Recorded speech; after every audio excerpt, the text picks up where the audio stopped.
Your lead. How's it going, everyone? Panyu here. Welcome to today's Sunday after dinner mints.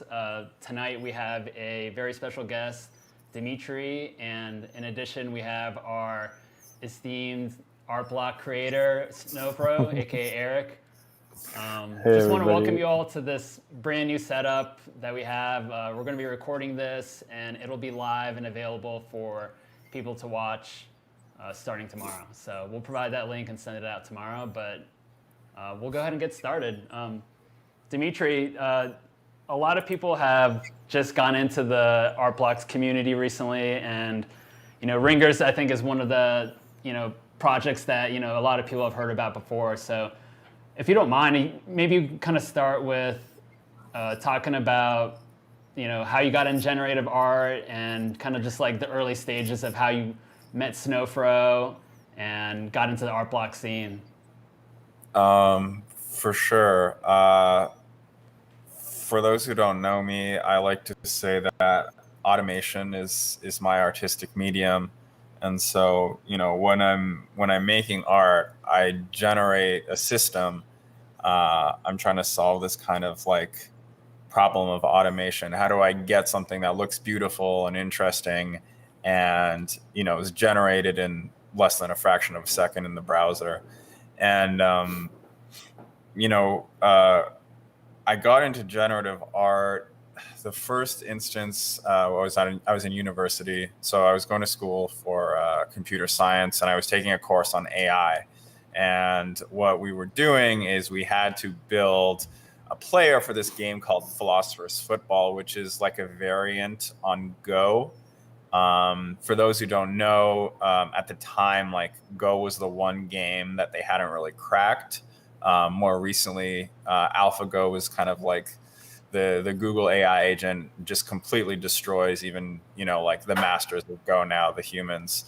But at the time, it was humans still beat them. So I Taylor Swift was starting to be really popular. So my friend and I, we wanted to have different agents. Mine was Taylor Swift, and his was Miley Cyrus.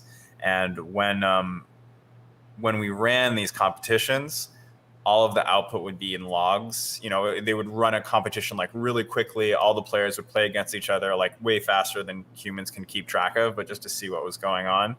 And afterwards, when people looked at the logs to see like what the moves were, why they won, why they lost, whenever they lost, I wanted them to see a picture of Taylor Swift blowing them a kiss in the terminal. And so my first generative art project was Taylor Swift ASCII art. Um, and at first it was just kind of this little thing in the terminal. But then I started kind of playing around. Like, is there a way I can play with shading, make things a little more stylized? And so sorry, I'm going to share my screen. Yeah, sure. Wait once. Let's. Oops. Did I just? Chrome tab.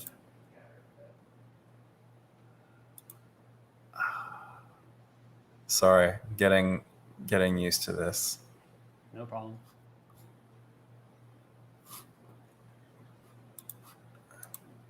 All right, can you see this?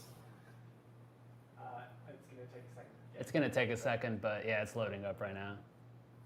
Yeah, I see the Taylor Swift. So this was like my first generative art piece. It was the cover of my term paper about this, and I kind of left that a bit for a couple of years, and then I found it again, and I posted it on social media, and immediately, I'm not sure like how in detail you can see, but it gets pretty interesting when you. Oh, Twitter does not like that. Okay, that's fine. People immediately were like, "Oh my god, I want that as like a print," or "That's really interesting." And I've made enough things on the internet to know that when people reach out to you about something, um, like most of the time they just don't care at all about what you do. Like even your friends, they're just like whatever. So I was like, okay, there's something interesting here. And so this is like 10 years ago maybe, and I've been making stuff ever since. And so I started we can take down the screen share now. I started more seriously kind of sharing my generative art and kind of discovering the community, in particular on Instagram. Not even that long ago, just a few years ago, sharing more, getting, starting to meet people, learning new techniques, finding artists I like. And, I think that's kind of where Snowfro got to know my work. He reached out to me on Twitter, and I was like, man, I wonder what I'm going to do like this year. Just thinking about like, almost like what algorithms, what kind of concepts. And he was like, well, why don't you do art blocks? And I didn't know what art blocks was. I looked at it, and there were like 2 projects on it at the time. The Chromie Squiggle and I think Genesis, and maybe one more. And I was pretty excited. Like I didn't even respond back right away, but I was. The background behind all this is that I totally got art blocks right away because I myself had been thinking about a similar concept for a long time. And so what I was kind of imagining was you have this Raspberry Pi that has the code for one of your algorithms, and it's completely locked down, and it has like a button. And the idea was that I would have this physical object, and if a collector wanted to buy it, they could get this object, they could press this button, and they would be limited to a certain number of mints. And after that, it would just completely brick the machine. Where I started to, think about this more was like, okay, you have these outputs, like what happens with them? And then I was like, obviously you can use the blockchain to verify, the actual provenance of what's being created. And so, when Snowfro reached out to me, I totally got it already. I had just been thinking kind of like physical only, or like not physical only, but the mechanism that the collector would receive would be this physical object that would create the digital output, and the provenance would be on the blockchain. And I just, I saw the site. I was really excited. I, tried to help any way that I could. And I wanted to have a really interesting project to show off, generative art, or how I think about generative art. And, when I make generative art, I'm concerned for the most part in having a wide array of parameters that kind of change the output, and something that looks good, like whether you're on the far end, it's very small, or something very big for a parameter. I can, let me see if I can do this. So is Taylor Swift someone you listen to then, maybe while you're working on projects, or is this, why Taylor Swift? I think that at the time she was just very kind of like dominant, and the idea was that we have this character. When I was making it, I was like, all right, I want it to be like this dominant AI, and she's like just crushing everyone in the charts. But then when I started to kind of think about it more, it was really interesting. Like one of the things I'll say is starting to work with curators played a really big role in kind of like how I thought about art, because they kind of asked me like, hey, like what are you doing? Like you kind of have this pop starlet, you're showing her in this kind of like very technical but kind of dark way. Like do you know about kind of like Andy Warhol and like how he approached to kind of like showing these pop starlets and these famous people. And so it was really interesting because everyone's getting hacked, there's all these leaks, like private photos. And the idea with kind of like the ASCII art, that kind of like came together was like, wow, we're kind of showing off these, kind of like Andy Warhol-esque like a pop star, but the way that they get exposed is not through film. It's through a digital medium. It's through characters stored on a hard drive in this like huge cloud that we don't really know about. And so it was cool that we were representing the art through characters, through these kind of glyphs that are the same things we save on a hard drive. And so that was kind of how that worked. I want to change my sorry, I'm gonna do this again. Maybe if I chew it the window, it's easier. No, it's on the crowd. I just want to share I figured I would share this to give you like kind of like an idea of, when I'm generating art or developing art, like what something kind of looks like. All right. So hang on one second. We're just going to load up your shared screen. Yeah.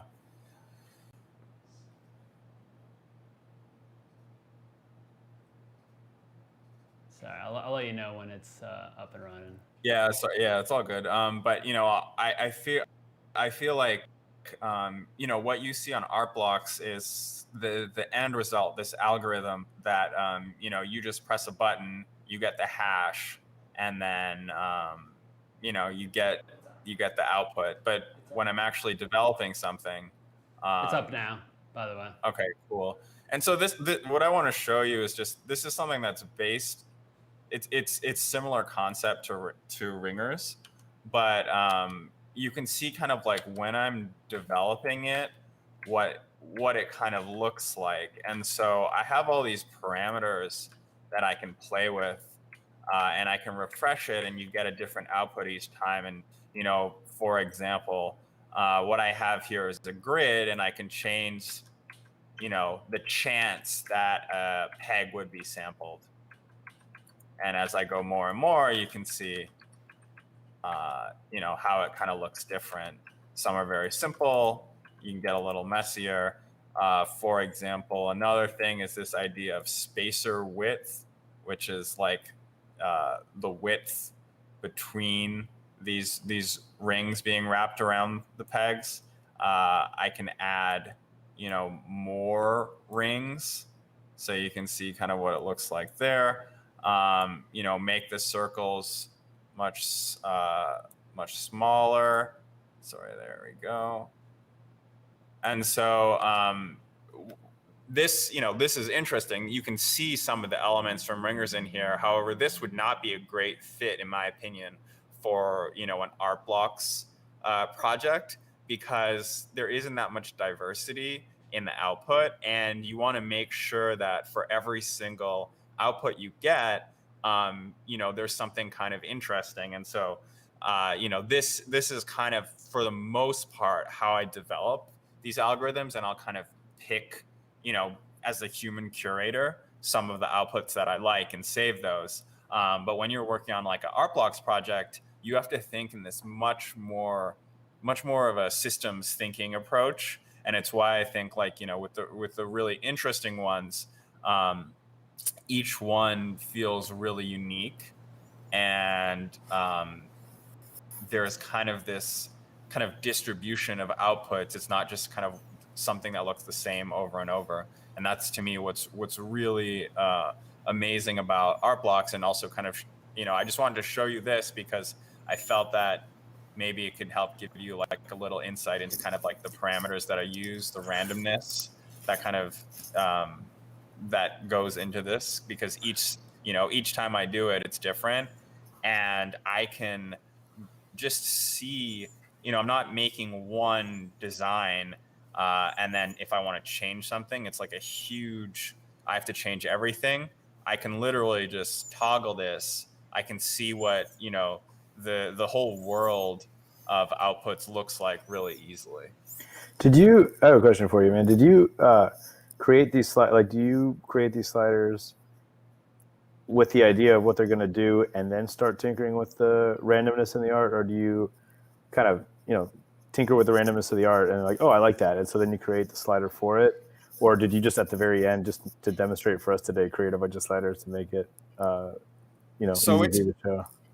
it's both. I think that it depends kind of what you're going for. And so, one thing about generative art is that you don't have like an artist's brushstroke or some kind of like distinctive, like hand thing. Like, you have your code. And so kind of the reuse of the code is kind of where you start to develop kind of like your style. And so some of these are parameters that I've developed that play into, part of the code that I use. Sometimes if, I'm coding something from scratch, then, often what I'll do is I'll maybe start to code an idea, and then I'll be like, okay, I see an interesting parameter here. I'll replace this, fixed number or fixed fraction or whatever with a slider, and then that can affect the output of the art, like the direction that I take it when I'm coding it. Because I might start with one idea, right? Put in a parameter, like blow it all the way out to one end, or put it all the way to another, and be like, this is interesting. This isn't what I imagined, like going into this, but there's something here, and so I'll follow that. So one of the cool things I really like about generative art is that sometimes there are bugs in the code that artists write up, and it's up to the artist. All right, do you leave it or do you kind of like integrate it and just kind of keep it as is? Is that something that happened with Ringers or the Eternal Pump?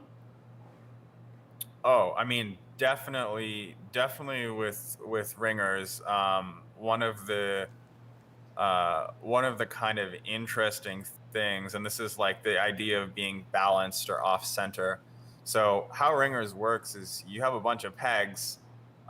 Essentially, it looks for the centroid for the balanced ringer. It looks for the centroid, so it kind of averages all the pegs, and then it tries to loop a string around each of the pegs based on it sorts all the pegs from the angle it forms with the centroid. And so when I was, messing around, like, let's say almost 3 years ago, when I first was working on the algorithm, I had this edge case where, the string did not loop as I wanted. It had a cross in it. It crossed over. And I was like, oh, what is going on here? And I realized there was, some issue with the actual centroid placement. And then but it looked really cool. And so I just realized, like, oh, I should have some kind of parameter to change this centroid, so it's not always the correct centroid. Maybe sometimes it's like off the screen. Maybe sometimes it's completely different. And so I personally, for me, I think that one of the best parts of generative art is that you get so many interesting things that come from the bugs. If you're coding a smart contractor like Solidity, that's a huge problem. But when you actually have generative art, as long as it's contained and you don't throw an exception, then you don't, like, nothing renders, right, because it crashes the browser. That's where you see like a lot of really interesting things come up. I imagine it's the same way with traditional art too. Like, if you kind of have these artists who aren't professionally trained artists, or they didn't go to these school and they do things their own way, like art brute is what they call it. But yeah, I think there's some really, really cool stuff you can get from it. Cool. I mean, just to throw it out there, like the squiggle was 100% guess and check. Like it started with just a squiggle. I mean, it totally there was no intent from it when I started it, which, I think yeah. I'll leave it at that. I mean, personally, for me, there maybe sometimes there's intent, sometimes there isn't. What I found is just the most important thing is just trying to make something. So, I haven't been doing this lately, but if you followed me on Instagram, or even Twitter for the past couple of years, there's there's periods like, 60-day periods where I post something new every single day. And it's almost just like a complete forcing function of myself. Like I'll sit down at a computer and start, and I won't leave until I have, something 5 hours later. And a lot of that is again, playing with these bugs, these ideas, following through, toying with parameters. It's kind of the setup that I have here. Everything renders in the browser in SVG, so I can save it and then print it at any size. So that's kind of my normal flow. Right on. I was going to ask a couple questions from the community. One of them was from Plutonium F. They said, regarding the internal pumps, back in February, you mentioned in the Discord that you were considering to make pumps almost like a key to like a secret club where you get first looks at the project, advance notice on drops and other fun things. Is that something you're still planning to do, or is that something that's put on hold? Or I would love to do that. I would say it's a little bit put on hold. So I would love to do it. It's a little bit put on hold. Let me tell you a bit about where I'm at. So after those projects dropped, a lot of people started pitching me ideas. They wanted to license ringers. They wanted to do all this stuff, and I was like, man, what do I do here? It was like a lot all at once, and I kind of zoomed out a bit. I talked to some friends who I trusted, and they were like, there's two things you can do right now. One is you can like try to do all these things and do a ton of drops and do all this stuff, or you can take a longer term approach. You can talk about generative art and open up kind of more people's minds around how generative art works, kind of showcase that, talk to traditional collectors, and you've kind of landed in this position now where there's all these people now who understand generative art, and ringers was kind of a great way to introduce them to that, like this technical audience who just totally gets generative art right away, whereas like traditionally maybe it's been harder. And so I kind of put like plans around that on hold for a bit, just so that I can talk to people about generative art. And ultimately, I think it's served me well and Art Blocks well, and a lot of people in kind of the NFT space who've learned about generative art. And so while I would love to say like, yeah, I'm like working on a new project and like I'm working with Solidity developers to do that, or I'll do it myself. Right now, I've mostly been trying to explain to people, this is how generative art works. This is how Art Blocks works. This is not just a speculative gambling thing, like the way that often people try to talk about crypto art. It's like, no, like this literally, in my opinion at least, enhances like the art form of my art.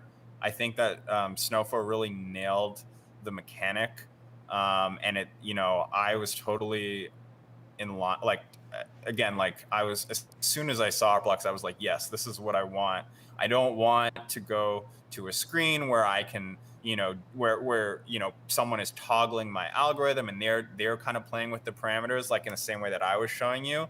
Like that isn't what I want for the collector. I want them to be able to get an output, but then appreciate this like bigger collection. Like even if you have one, that you're part of something much bigger and more interesting, and work on ways to display those kind of in consensus, and kind of showcase generative art in those outputs. So no plans on that. Sorry, really long way to respond to it, but that's kind of to give you an idea of like where my mind is right now, and how I'm thinking about this and trying to help our kind of community and generative art be taken like a little more seriously. Yeah, and I mean, obviously, a lot of people know that now that Sotheby's is doing an auction, with the first 19 curated projects from Art Blocks. Do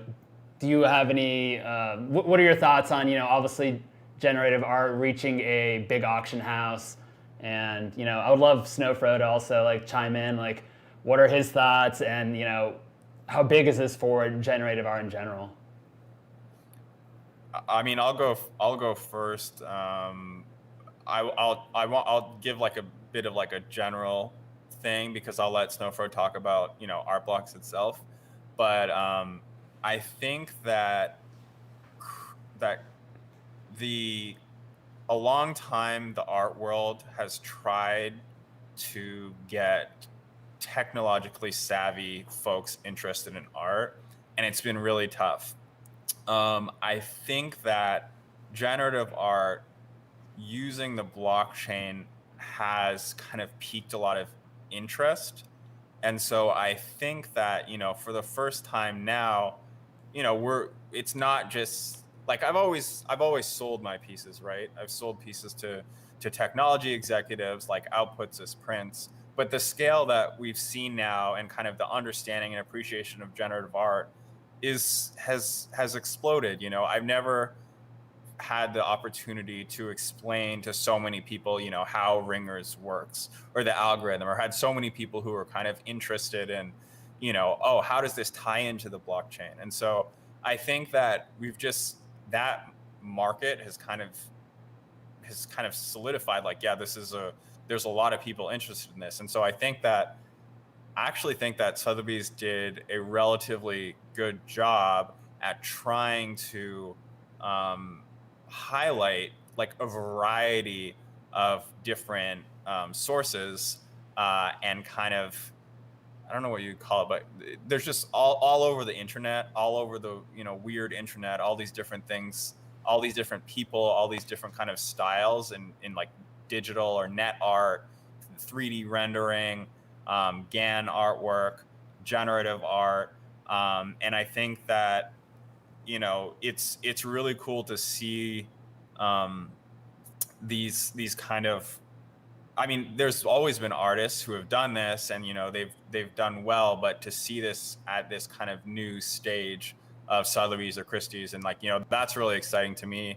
I got to talk with the curator at the MoMA, like about on-chain generative art. One of my works was featured in their NFT article in the MoMA magazine, and folks just said to me like, wow, we like, it's so cool that people are interested in this. Maybe we've known kind of like the design curator, but this is like a sculpture curator, and it's like it's a little different. It's which is really cool to me. I don't know. I'm excited about it.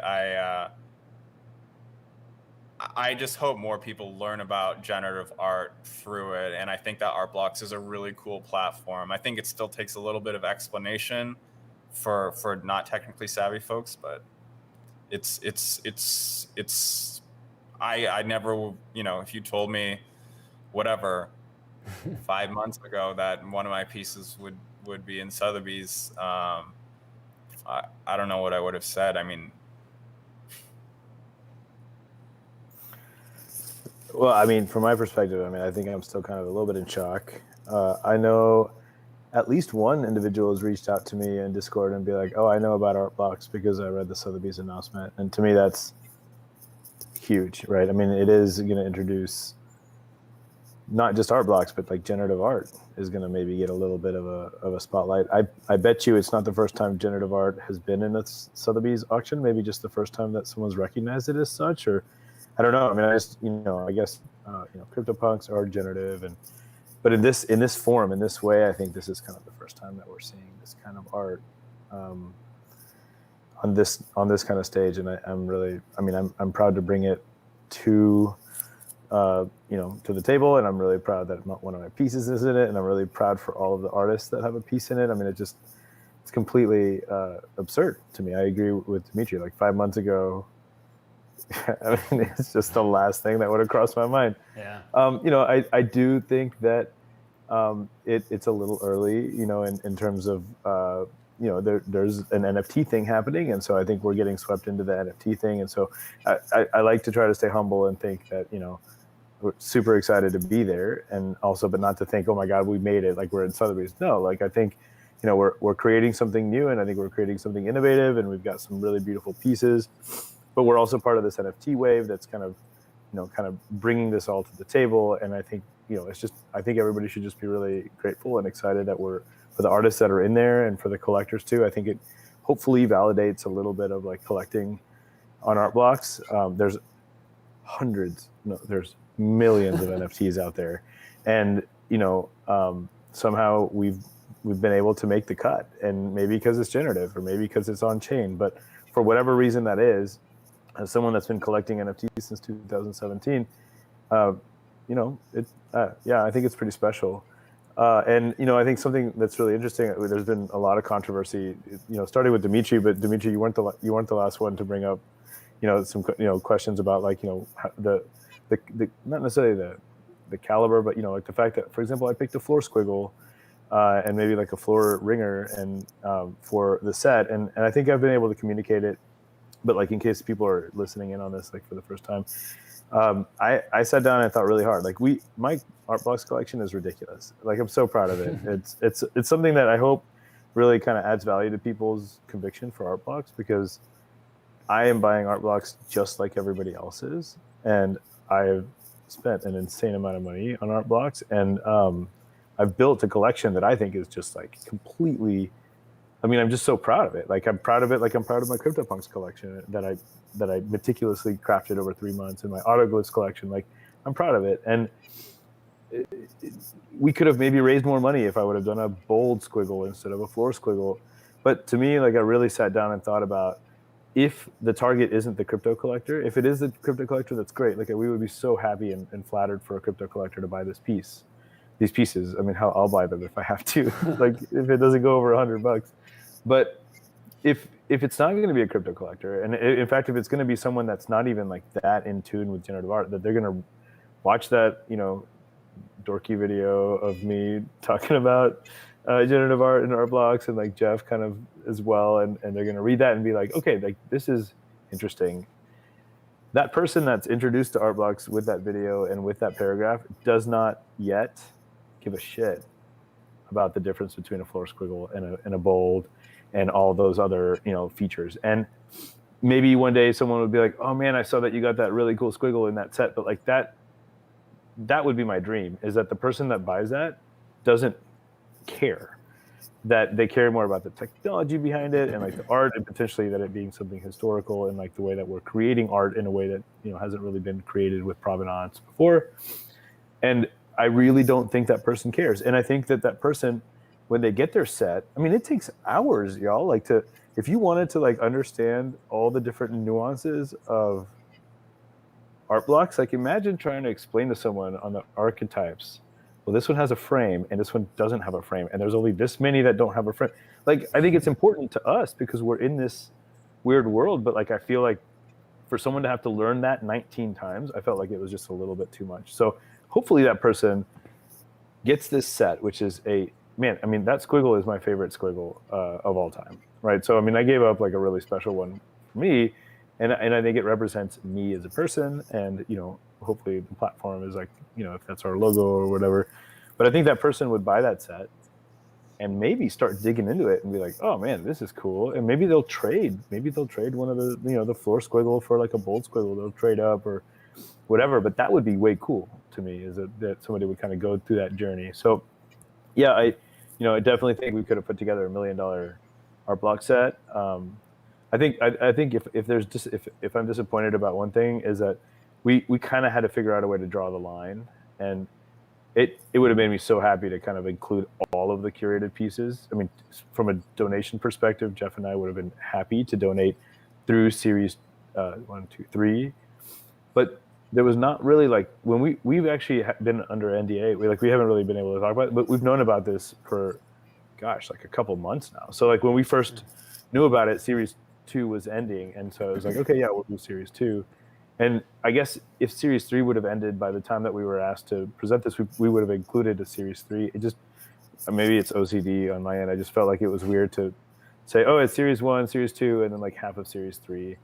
It just felt weird to me to do that, and so we just capped it at series 2. But it's a bummer because there is so much great work that has happened after series 2, and I feel like it tells the story also of generative art. I mean, of art blocks. You'll see little by little curation. Man, like curators are getting really, really, really strict with what they're putting through curation. There's amazing artworks that are not making it through curated, and what that's leaving behind is like this set that is just, it's like everything is really great art, and then these artists have gone above and beyond. It might be something as simple as an artist having a spectacular script that just doesn't provide variation, right? Like from mint to mint, but like everything about the piece is just so spot on and beautiful. Whatever that is, like that curated set gets more and more complex. And so my hope is that the auction goes pretty reasonably at Sotheby's, and Sotheby's finds interest behind the story and like what we're doing. And potentially we get the opportunity to push forward. I mean, to me, this is all crazy talk, but it would be really cool to do every time we finish a series to be able to like put together a set, auction it off, and then donate that towards whatever the charitable end means that we'd be able to do with it. So yeah, just for folks that have kind of asked those questions, and like I'm always happy to discuss which archetype should have made it and which archetype shouldn't have made it, or which ringers or squiggle. But we put a lot of thought into it, and then the other thing too is like I'm super grateful that Jeff was like, I mean, not just interested in joining me in like the donation part, but insisting. Like it was pretty cool that we were able to put this together. I think hopefully it means something to the person that buys it, that it comes from us. Like we have all the choices in the world of what to put in there, and these are the pieces that we put forth. And the colors kind of go well together too, amazingly. We got some pinks and some greens and stuff. So yeah, no, I'm overall I'm really excited about it, and I just can't wait. I can't wait to see what happens, and I'm stressed out at the same time. So yeah, we should have a live audio. Maybe we can do this one in Discord, just have the audio channel open, and then people can just kind of talk about it as the bids are coming in. I think that would be fun for everyone. Yeah, so I think the stressful part, or maybe not so stressful, is that so the Christie's auction was all on the same night, and so they had like the lady was there with like the gavel and whatever. This is 7 days online, so we'll get to see it. Like maybe halfway in, like no one's been on it, and I might like call someone and be like, hey, like you really use this. I have no idea what to expect. I literally have no idea what to expect. But yeah, I think on the last day, we might be, surprised at what happens at the end. So yeah, I can't wait to share it with you guys. I guess the last day is a Thursday, so the auction ends on a Thursday, and I think it goes for 7 days. So we'll have a dinner mint, and we'll get to talk about kind of where it's at in the middle of that auction. Yeah, that's going to be exciting. I know everyone, as soon as the news came out, I think, was it earlier this week or last week? But I mean, everyone was just going crazy. Yeah, there was a lot of excitement on Twitter, and to me, it's like all this excitement is so exciting, but also terrifying, because like now it's got to do well, right? I mean, I was watching the Alien Punks auction. I had a couple of people that asked me what I thought it would sell for, and I had said 14.8 million, and it only sold for 14.5. But like, if you were in the CryptoPunks chat, people were like depressed that it didn't cross 20, and I'm like, guys, $14 million. Like, I know we're desensitized by crypto, but like, this is fantastic. Like, this is amazing. So, to have that response, it's like, oh, like people, if they're like, oh, this only sold for $100,000. Like, I would be really excited if the Art Blocks set went for $100,000. I think that'd be significant. I think that the CryptoPunks, they completely nailed it. The estimate was based in USD, and then the price of Ethereum doubled, and so it was like 7 to 9, and they got 14.5. Like, I was like, yeah, that like if you were converting back to ETH, it's like they did a good job. So I wasn't too crazy to me, but I'm also not a pro. Right. But yeah, no, we'll see what the future holds. I'm excited that the community is so excited about it. They're seeing all those mints sell in the sales channel right after that was really exciting. I also, there's this whole speculative thing of crypto, which is scary, but also we can't ignore it. Like, this is definitely part of it. And, I hope everyone just does really well. And as was discussed in the general channel today, I mean, in 2018, I got stuck with hundreds of thousands of worthless, like, altcoins, and they don't look good on my wall. And if I think I have like 1,100 art blocks, man. It's like at the very least, like I have 1,100, altcoins that look good framed on my wall, regardless of whether they have value or not. Like I love them, and I'm going to be really excited about them. So yeah. I appreciate you guys sharing that. Dmitri, did you want to talk about some of the artist set that you have for Ringers? I saw you have that pulled up. Oh, I mean, we were talking about like kind of like, dream set, like when people are like, what are some of your favorites? So I just figured I would show some of these. I think that what's cool about Ringers is that, you have this wide range that like you can have these super minimalist ones. You can have, also really weird ones. So I just figured I would show some of these because these ones, were some of my favorite. Some of them are a little weird, I guess. This goose one here, if you can see my mouse, is really a crowd favorite. Iconic. You could say that. And so and then this one here as well is known as the God Ringer because people just can't believe that it was generated. They're like, it looks too good to be generated. And so, I don't know. It's like, I think that what's really cool is to be able to show kind of like this sets, like even within the individual project.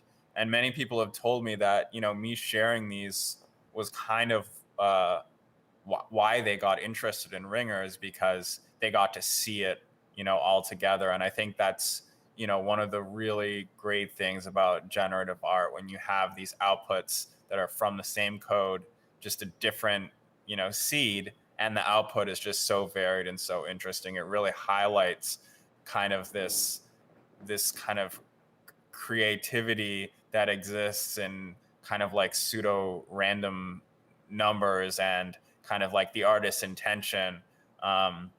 And I think that to me is my favorite thing about generative art. And that's something that I think Art Blocks just really captures. And that's why I really like it conceptually. But I think that, when you do a project, you should try to highlight that because it just is so cool. Yeah, I think that's great. I just wanted to throw in a question that we had from the community, from Kate. They wrote in, I'm interested in knowing something about the relationship between tools, process, and art. So for you, Dmitri, do you begin a project with a goal in mind and then the tools and the process are chosen to support that goal? Or do the tools and process serve as a jumping off point and the art is maybe more emergent than it is defined as a goal up front? So I feel like we touched on this, a little bit. Sometimes I'll come in with, an idea. Sometimes, like if I'm, not that creative, I will literally like look at an image, right, or some kind of art form and just try to automate it. Like, for me, it's not necessarily about the aesthetic output is like my art. My art is the automation of that output. And so, sometimes, if I'm whatever artist block, I will look at, a piece of work and I'll be like, can I automate this? And sometimes, I'll automate it pretty exactly. I've done some stuff and I posted with kind of like some Murakami pieces, but like sometimes it'll be entirely different. And so, I've started on this path of like, how do I automate this? And then I see, what comes up. And I feel like that's kind of common too. And even like painting, you're trying to copy like, one of the masters.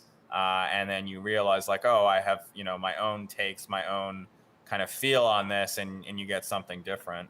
And so I think that with regards to Kate's question, like sometimes it's that, sometimes it's not. This code reusability thing is kind of like, my tool set, my artist tool set that I can fall back on and go through. And then often is just the parameters. Ringers is a case of literally being like, a string being wrapped around a set of pegs. I've thought about this for a while. I've seen other artists like use the concept and other designers. It's not something that I invented, right? I did a bunch of research to see, what was the earliest, usage of it.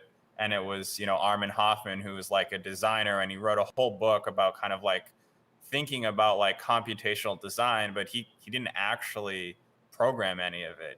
He just like kind of brought up ideas, and like the basic ringer, just a bunch of circles in a grid, being wrapped around like kind of with the string is like in there. And so what I did is like, I took that and I just, took it to the next level. I'm like, what if the pegs were like this? What if, there were fills, all these different things. And, I played with it for 3 years. And, even with ringers, like if you look at my Instagram, even like ringers, they're relatively, simple. They're like, I took some of the core components and or like, ways that I played with that and used that in the ringer series. But like, if you look at my Instagram, like I've done really complex stuff with the same thing. I couldn't ever do it on art blocks because each unique mint or each, unique output is not it wouldn't work in the same way. They would have to be either really curated, like more curated, at least for me to be proud of it, or, they would look kind of the same. And so, when you start to have more complexities, you run into these problems. At least for me, if I'm an artist and I want each output to be somewhat interesting, I feel with ringers I did a pretty good job. There's only one that I hate, and then the rest I'm like, obviously some of them are just amazing. Some of them I think like capture the elements like really purely, like, a really like classic ringer look. Some of them are just wacky or weird, and everyone has different preferences. But yeah, there's just one that I hate. I think I had that one for a couple weeks. Damn. Oh yeah, you did. And I was like, I got it. Maybe I should trade this out for something else. It worked out. You were one of the first art block artists where you kind of took proceeds of the ringer, especially the Ringers project, and donated towards a charity. Can you talk to us a little bit about, why donating to a charity was important for you, and then maybe a little bit about the organization that you specifically donated to? Yeah, I mean, I've always donated of proceeds from my artwork to organizations that I think promote, a healthier, more diverse community in technology. I think that there's a couple things. It's really expensive to get started, with a computer. Like, honestly, when I was a kid, like I couldn't afford a computer, and if, someone bought one for me, and that had a huge impact on me. And then, as someone who went through computer science and went through all these things, there aren't a lot of, it's a lot of guys, it's a lot of men. And so I think that any organization that pushes, for more diverse inclusion in computer science is a big deal. I don't think that, only people who could like afford a new MacBook Pro or whatever should, be able to be a software engineer, because that's what, what you get issued. I think that, so like for me that's important, and I tried to pick organizations that did that. And again, it just, I always did this with proceeds from my art, and I guess with just crypto, it just, the proceeds were more, and so I'm not going to be like, I wasn't like, like I'm like, I might as, I'm going to keep doing the same thing I've always done. It just seems, I guess it just seems bigger because, because, crypto art has blown up. And then, I was also able to, on top of that, start contributing to the open source software that, I use to generate these. So 3JS, processing, these are all organizations, and it's wild to think that, Snowfro also donated, some of the proceeds from Chromie Squiggle. And that, I think was the biggest donation they ever received. And so it's just one of those things where you realize, like, hey, we can give back to the community. We can help new people learn about generative art, people that otherwise wouldn't know about it, or maybe financially. It's, man, doing art is really expensive. You got to get like, whether or not we're talking about like generative art, or having computers, it's like costs a lot of money. You got to pay to go to art school, or like you have to buy all these like whatever, like canvases. I have all these canvases and stuff here, and it's like it's not easy. And so technology is expensive, getting into art's expensive. Like so much genius, right, is like, it's just a matter of like who can afford to do it. So like, why not try to elevate folks who wouldn't get that opportunity? That's how I feel. Yeah, I also think oh, go ahead. Go ahead. I was just gonna say, I think it's just great, what Snowfro and you have done, just kind of like giving back to the community. I feel like it's kind of set off a domino effect of other artists, not just in art blocks, but outside that space and into giving back. And I just find that amazing. Yeah. So a couple of things. I think that I was lucky to have a computer at a very young age. It wasn't mine; it was my dad's. But like, I was just translating QBasic scripts. Literally, like, I would just copy them from a dot matrix printout into QBasic. But like, I was fascinated by it, and it stuck with me. I mean, I didn't actually develop anything serious until I developed art blocks. But I do think that it's like learning. It's like people that have more than one language, just like spoken language. Their brain, I think, acts a little bit more open. And whether you want to learn French and Spanish, or whether you want to learn programming, I think getting people at a really early age in front of a computer, not just to like do Word and Excel, which is great actually too, but just really basic programming. I don't know. I feel really strongly that it would be really hard for it not to have a really positive impact in their life. Especially if they stuck with it. And then the other thing I want to say is, I really want the KC piece that's going to be in the Sotheby's auction. Like, I don't know what it costs, but like Casey Reese is the like one of the founders, like one of the creators of processing, which is the whole reason why I'm here, because that's how I got started with creative coding, and my brother is one of the ones that got me into it. But he's one of the founders, and he's also got a piece of Sotheby's, and it's also really cool. And so I don't know, like, I've never really felt like I was ever going to be someone buying something at Sotheby's, but I fully intend on registering. I have no idea what the ask for it is. I don't even, but man, if that's his first Sotheby's piece, that must be incredible for him. I'd love to maybe we can have him come in here one time and just talk to us. I think it would be pretty rad. Yeah, I think that'd be very cool.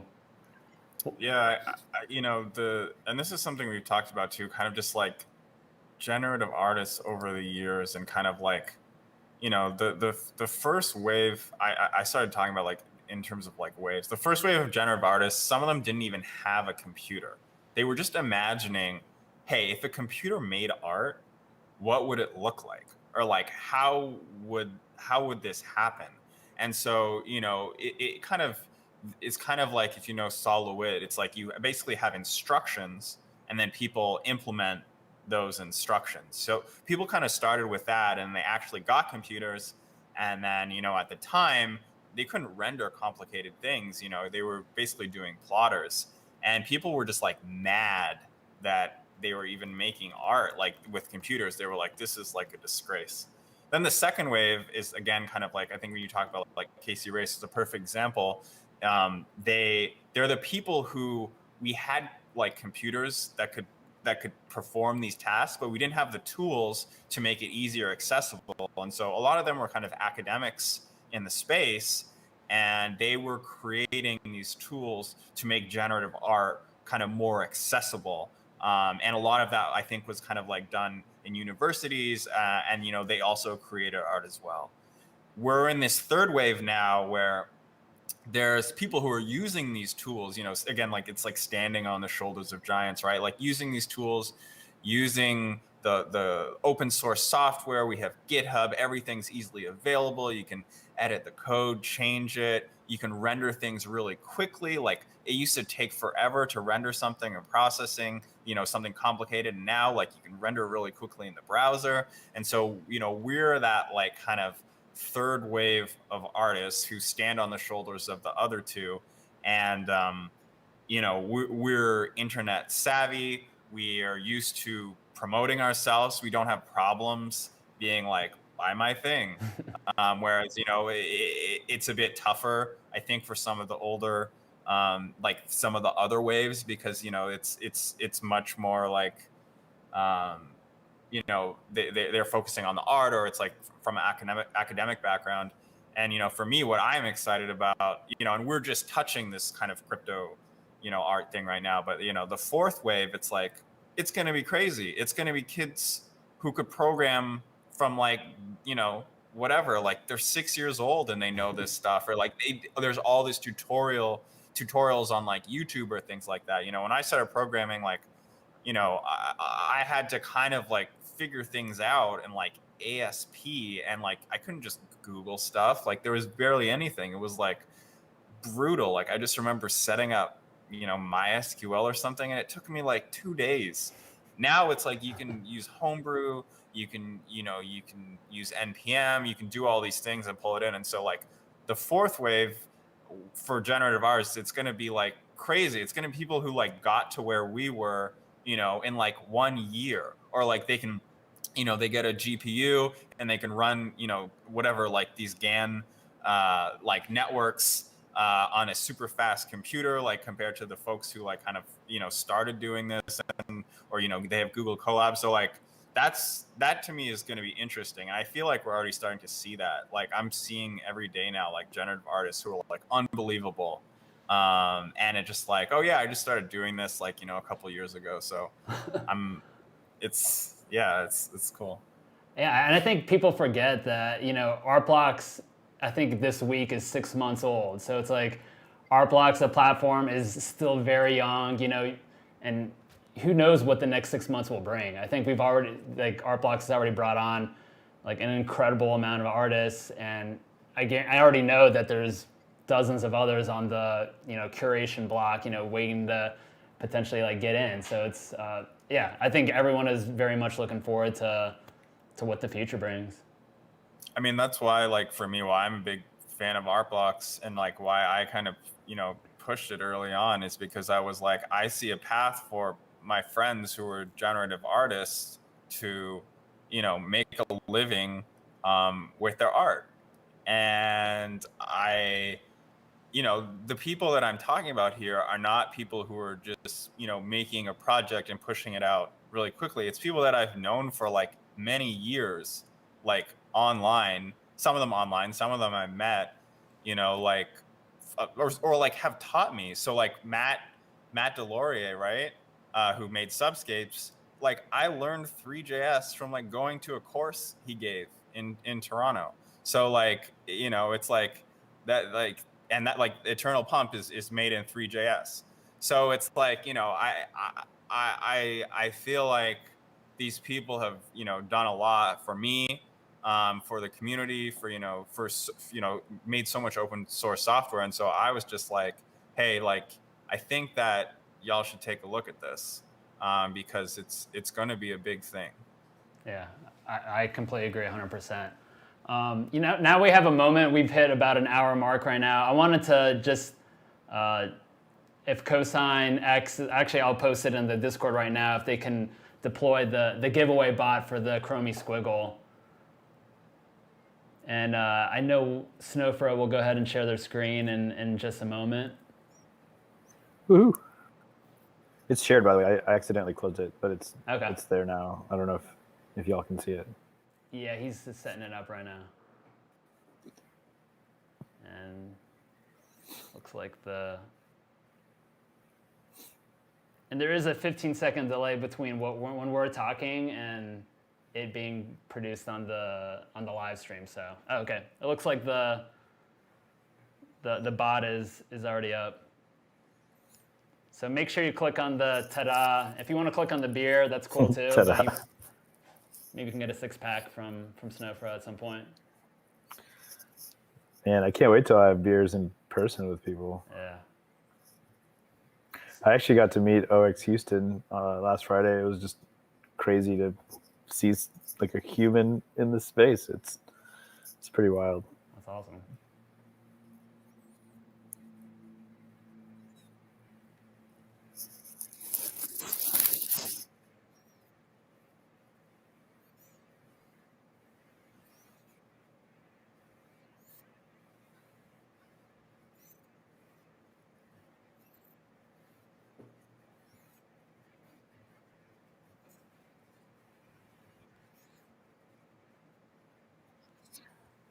I agree. 100%, man. Yeah. So the beers are good luck.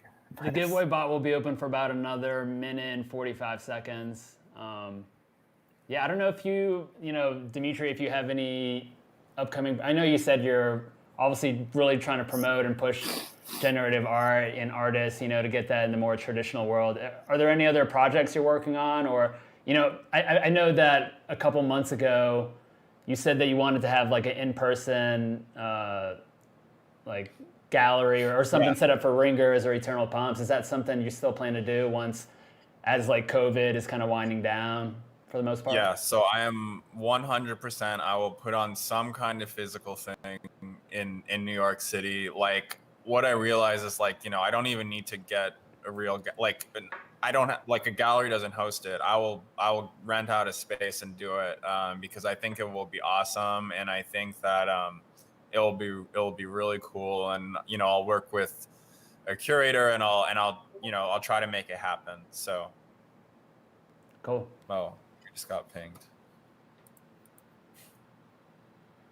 What advice do you give to someone who is interested in learning to create generative art? How might they get started? For me, the number one advice I would give is, one, you just got to do it over and over. And I would take something you like and just try to automate it. So take something visual, some aesthetic, and try to automate it. And do it every night. And don't, if you're not happy with the output, keep going until you are happy.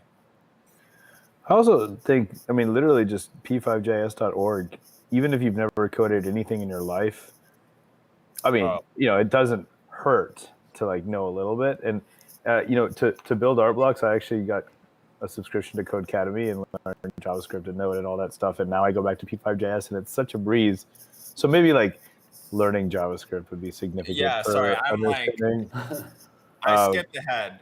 So no, what you're saying is, even more important long term, because otherwise you give up and it's really hard at the beginning. But sometimes people and the coding train. Yeah, the coding train, which is a Discord. They have a Discord channel with thousands of members. Dan Schiffman. Yeah. Shout out to the coding train. That's really amazing. Yeah, his videos are really solid. It looks like OX Houston actually won. All right. Congrats, OX Houston. Congrats. Wow. Sweet. Send me your ETH address, please.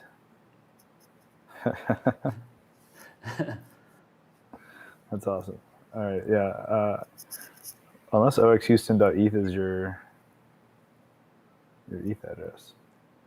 Thanks to Cosine X for putting together that bot. And I actually saw earlier on that they learned coding from reading magazines. Yeah, so, that was pretty cool. Very cool. Yeah, that's right. That's like how it used to work. There'd be magazines and they'd publish, here's this problem, or here's this. There was generative art like magazines, and there's projects like I think it's called the Recoded Project. They try to recreate, some of the things in those magazines that people sent in and distributed.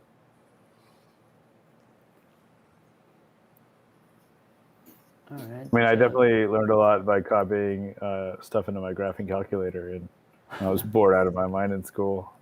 That's how I cut that's how I didn't follow the rules. I just tinkered with my graphing calculator and created the snake game. It's like the TI-82 or TI-81.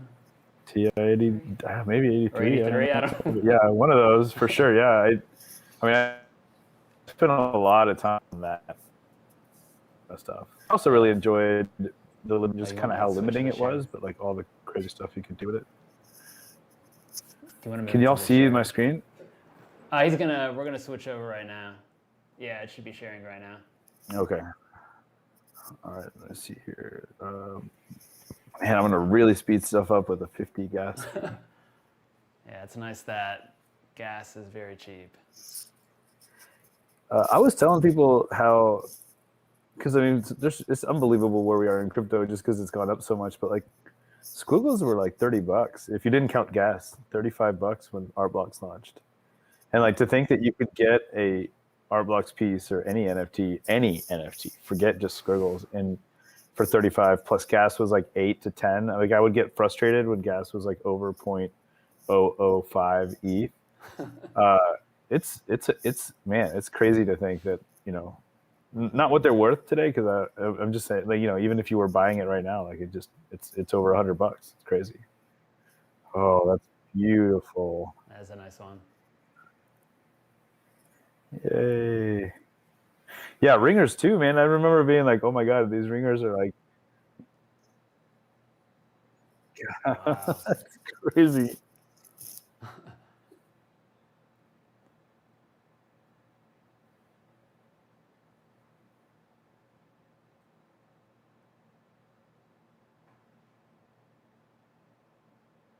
Important.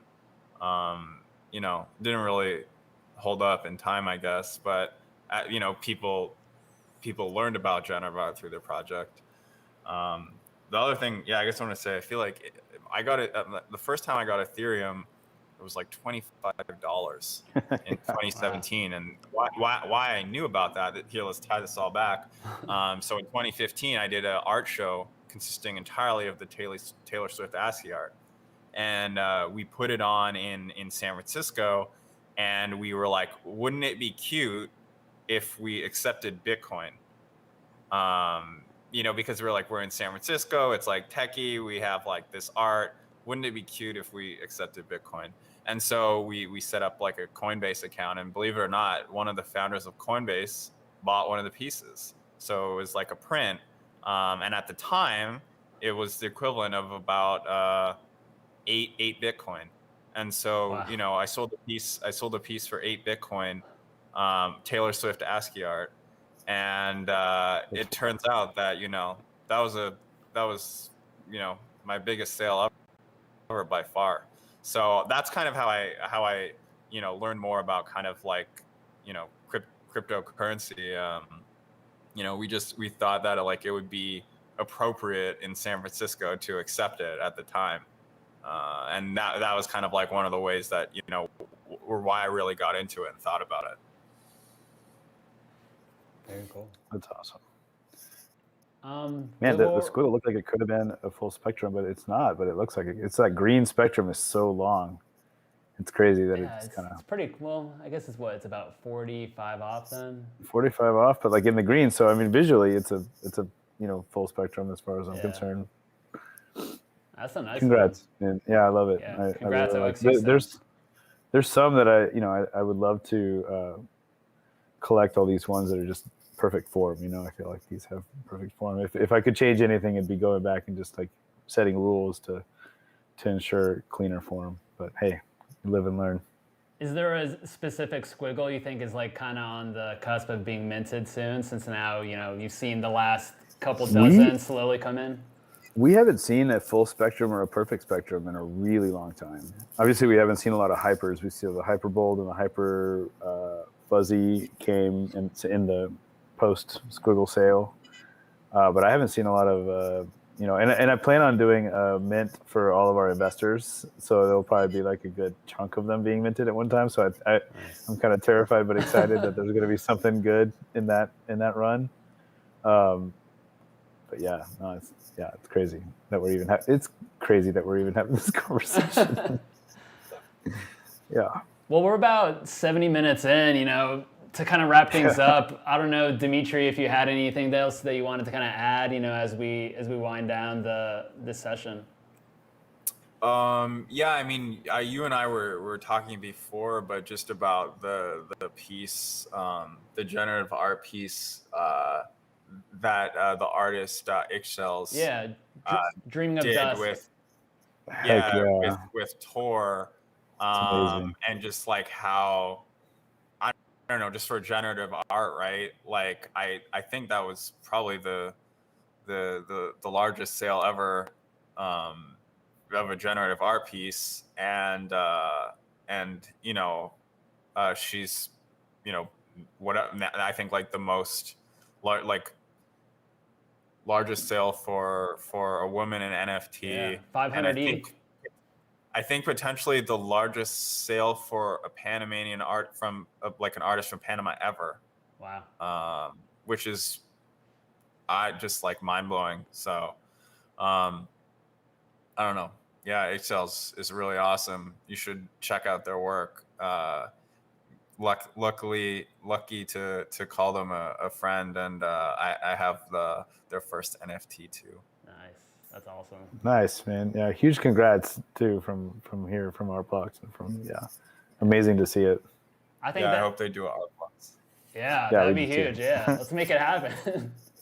Snowfro, I don't know. Do you have any other news or any alpha news for people out there that you want to kind of provide to people, or before we wrap up? No, I mean we're just we're chugging through our artist applications. Jeff's doing a killer job, and we're making progress. It's like there's a light at the end of the tunnel.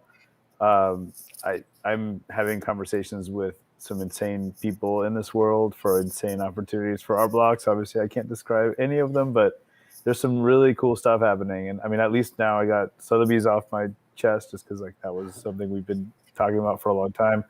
But I mean, at that scale, potentially, if not bigger, stuff coming down. I mean, everything is still in negotiation, so like who knows? But there's some pretty great conversations happening. Some pretty at least dear to me platforms that are interested in kind of embracing Art Blocks as their minting mechanism or way to get into NFTs as a platform, not just like a specific work of art. And I mean, just really excited about everything. Just it's insane. I guess the only thing I'd say alpha wise is in 2018 and 2019, man, my computer might die here any second. It was really hard to watch a lot of people's crypto portfolios go down, including my own. Like I started with like this much, and then it got to this much, and I didn't sell anything, and it got down to this much, and it was really hard to watch it. And then during the downtime, and I don't think we're even in a downtime now because of just like there's all these different humps or whatever, but during the downtime is when like things happen. I think I mentioned this before, like those downtimes are like when we learn who is here for the technology and for like the excitement and for the nerdiness. And so, if it's scary, like don't let it get to you too much. Like I know it's scary and I know people are probably going to be losing some money here and there, but like just literally if you really care about what we're doing, not just Art Blocks, but like NFTs and crypto in general, this is just a little blip. And think about all the people that sold Bitcoin at 100, if and you're an artist, genius. If you're an artist and you're getting crypto as income, make sure to cover your tax liability. Yeah. That's I mean, it's not financial advice because I'm not a financial advisor, but if I were in that position, I would say cover your tax liability, and that's important. Yeah. Or make that account an account that just never, ever sees the light of day, I guess. Like never connect it to Coinbase and just hold it for 20 years and give it to your kids. And by then, you can figure out the taxes by then. Yeah, and I think also to add to that, the Art Block community is great. So it's like, if you want to talk through some of this stuff, I know Dinosaur and earlier today, I think in the general, was just saying, if you need someone to talk to, as things are kind of getting all crazy with the numbers of Ethereum or just crypto in general, just reach out. People are here to support one another.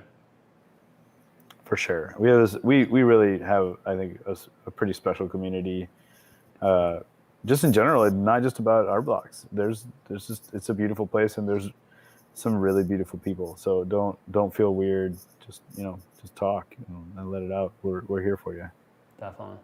Well, thank you so much for Dmitri for being here, Snowfro, and this is our first session, kind of doing the recording bit, and for people that want to listen to this again, or if they missed out, we'll go ahead and post this tomorrow sometime in the general channel, and people can access it at any time. And I know, huge props, man. Like, this is so professional. It's so cool. I'm just so flattered. Right on, appreciate you all. Yeah, if anyone has any questions about ringers or the Eternal Pump, I love to respond to questions. I don't know. I'm happy to, if you follow my Instagram or my Twitter, it's just Dmitri Cherniak with the @ in front of it. And I'll try to get back to posting some art. I've just been really busy with a couple things, but for the past few years, you're normally just getting like art after art after art. Yeah. Well, we appreciate you being here today, answering questions. There were a couple questions that I didn't have time to ask you, so I'll just post them later on in the channel if you can go ahead and answer them. But yeah, to everyone in the community, thank you so much for just being a part of the community and supporting these artists and for supporting each other. And we look forward to next week. And I hope you all have a great day. Awesome. Or a great morning. You too. Have a good day. Yeah. Take care, guys. See ya.